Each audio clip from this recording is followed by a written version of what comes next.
This is going to be a quick Vardorvis guide with an easy axe skip. In general, you'll want to bring your best melee gear.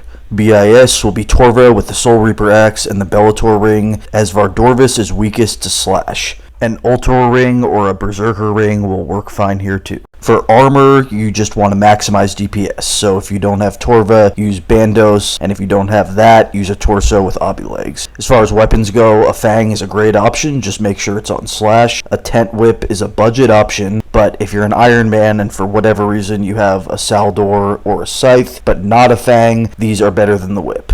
As for a spec weapon, Voidwaker is BIS, however I prefer claws so I don't have to deal with the defender. If you don't have either, Ancient Godsword is the next one on the list, and DDS or an Abbey Dagger is a good budget option. For inventory, as you can see, I like to bring a Divine Super Combat, 2 Restores, some Anglerfish, Sea Turtles, and Curumwins for tick eats. I use Sea Turtles instead of Mantas because they're cheap and I'm cheap.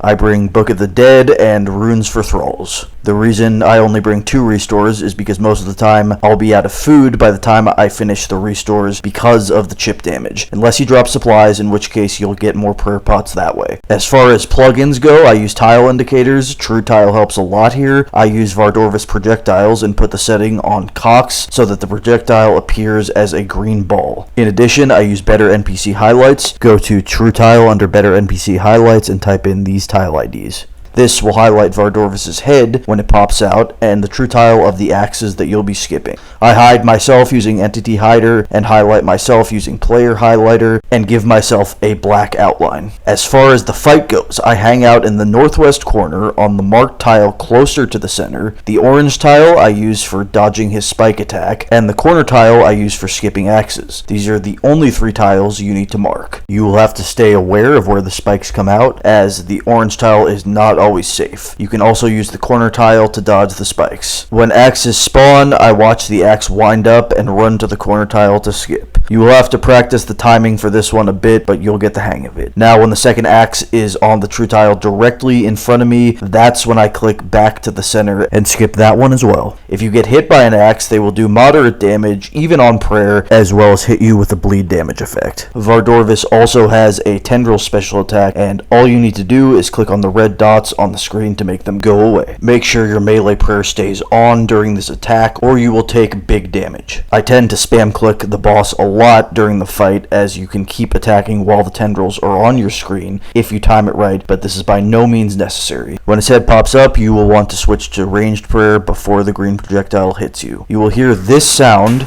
at which point you should switch back to melee. If you don't switch in time for the projectile, your prayer will be turned off and you will tank a melee hit. All you have to do is deal with these specials while consistently doing damage, but always prioritize survival before DPS, as the fight can get a bit chaotic when multiple specials happen at a time. There are a few tips I can pass on as an admittedly very average PVMer. First off, you might have to tank an axe if you misclick the wrong tile while skipping and you can't get back in time. If this happens, keeping melee prayer on is very important, as these wreck you off prayer. However, I always prioritize skipping the axes, even if I have to tank a projectile and then a Vard melee hit. His max melee is 43, and it's better to tank that than potentially multiple axes, not to mention tanking axes will throw me out of rhythm, personally. This also goes for missing out on DPS. I find that a lot of my deaths come from trying to set a new PB and tanking axes to get a hit in. Don't do this. If you miss a few ticks to avoid an axe, it is very worth it. This also goes for spikes. Don't be afraid to tank a spike to avoid an axe. When using the Soul Reaper, I like to dump my stacks towards the end of the kill to get health back, then claw him out, as you'll lose most of your stacks between kills anyway.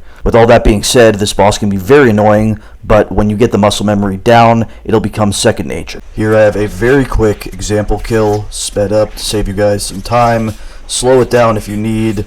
Basically all I'm doing is what we talked about. I'm skipping the axes, I'm dealing with the head as it comes up, switching my prayer accordingly, and switching back to melee once the projectile hits me, and that's all there is to it. You'll get the hang of this in no time.